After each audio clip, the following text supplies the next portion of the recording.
Hello बच्चों, आज की क्लास में हम डिस्कस कर रहे हैं हमारी क्लास 10 की गणित की प्रश्नावली 10.2। तो स्टार्ट करते हैं क्वेश्चन नंबर 1 से। एक बिंदु Q से एक वृत्त पर स्पर्श रेखा की लंबाई 24 सेंटीमीटर तथा Q की केंद्र से दूरी 25 सेंटीमीटर है। तो वृत्त की त्रिज्या है, यानी हमें वृत्त की त्रिज्या R यहाँ पर ढूंढना है।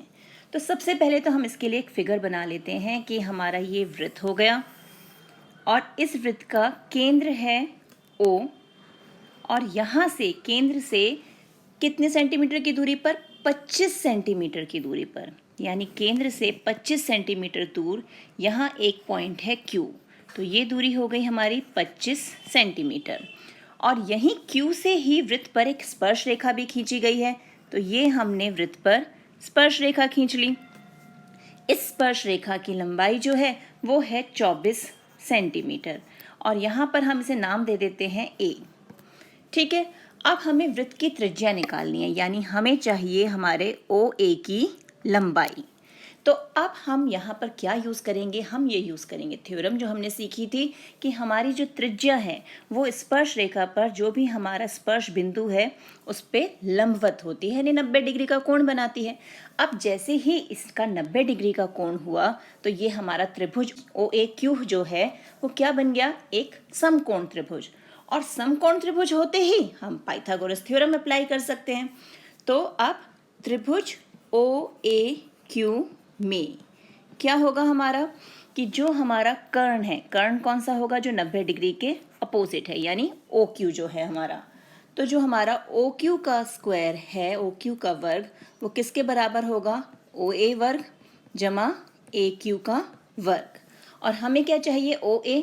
तो OA क्या हो जाएगा? वर्गमूल किसका? OQ के वर्ग में से हम AQ स्क्वायर को माइनस कर देंगे। तो बस अब क्या करना है? हमें वैल्यूज पुट करनी है। OQ है हमारा 25 सेंटीमीटर यानी 25 का वर्ग और AQ है 24 यानी 24 का वर्ग। अब इनका वर्ग ले लेते हैं तो हमारा 25 स्क्वायर यानी 25 का स्क्वायर हो गया 625 और 24 का स्क्वायर हो गया 576, जिसे हल करके हमें मिलेगा वर्गमूल 49। और 49 का वर्गमूल क्या होता है हमारा? वो होता है 7 के बराबर। यानी जो हमारा OA है वो आ गया 7। क्या इसकी इकाई क्या है हमारी? सेंटीमीटर। तो हमारी त्रिज्या जो है वो 7 सेंटीमीटर आ गई। अब अगला है प्रश्न 2। आकृति 10.11 में यदि TP केंद्र O वाले किसी वृत्त पर दो स्पर्श रेखाएं इस प्रकार हैं कि कोण POQ 110 डिग्री तो कोण PTQ बराबर है, यानी हमें कोण POQ जो है वो तो दिया हुआ है, हमें PTQ यानी इस कोण का माप जो है वो ज्ञात करना है। अब यहाँ हम क्या यूज़ करेंगे? यहाँ पर हम यूज़ करेंगे कि हमारे ये जो दोनों कोण हैं ये होते हैं संपूरक कोण, यानी इनका योग जो है वो 180 डिग्री होता है। क्यों होता है? क्योंकि ये 90 डिग्री, ये 90 डिग्री, 180 हो गया और हमारा जो चतुर्भुज है उसके चारों कोणों का योग 360 डिग्री हो गया। तो जो हमारे इनके अलावा दो कोण बचे हैं उनका योग भी क्या हो जाएगा? 180 डिग्री। तो अब यहाँ पर हमारा कोण POQ जमा कोण PTQ बराबर 180 डिग्री। तो कोण PTQ क्या हो जाएगा? 180 डिग्री में से हम कोण POQ जिसका मान हमें 110 डिग्री दिया हुआ है वो माइनस कर देंगे। आंसर क्या आ गया? 70 डिग्री। यानी कोण PTQ बराबर हो गया 70 डिग्री के। कितना आसान है। अब प्रश्न 3 है। यदि एक बिंदु P से O केंद्र वाले किसी वृत्त पर PAPB स्पर्श रेखाएं 80 डिग्री के कोण पर झुकी हों तो कोण POA बराबर है। तो इसके लिए हम आकृति बनाते हैं। सबसे पहले तो हमारा O केंद्र वाला एक वृत्त, तो ये हमारा वृत्त बन गया जिसका केंद्र है O और यहाँ से P, यहाँ से हम केंद्र से एक दूरी ले रहे हैं P, यानी ये एक पॉइंट P है जिससे हमने दो स्पर्श रेखाएं खींची हैं। एक है हमारा PA और दूसरी स्पर्श रेखा है हमारी PB, यानी ये हो गई। ये दोनों स्पर्श रेखाएं जो हैं परस्पर 80 डिग्री के कोण पर झुकी है, यानी ये जो पूरा कोण APB है ये हमारा 80 डिग्री का है। हमें कोण कौन सा ज्ञात करना है? POA यानी हमें चाहिए हमारा ये वाला कोण, ये कोण हमें निकालना है।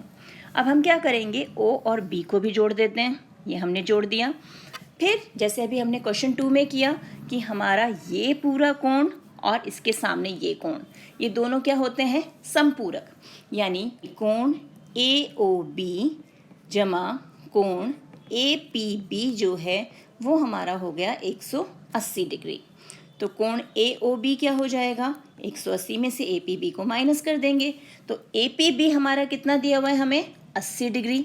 तो यहाँ कोण AOB जो है वो आ गया हमारा 100 डिग्री।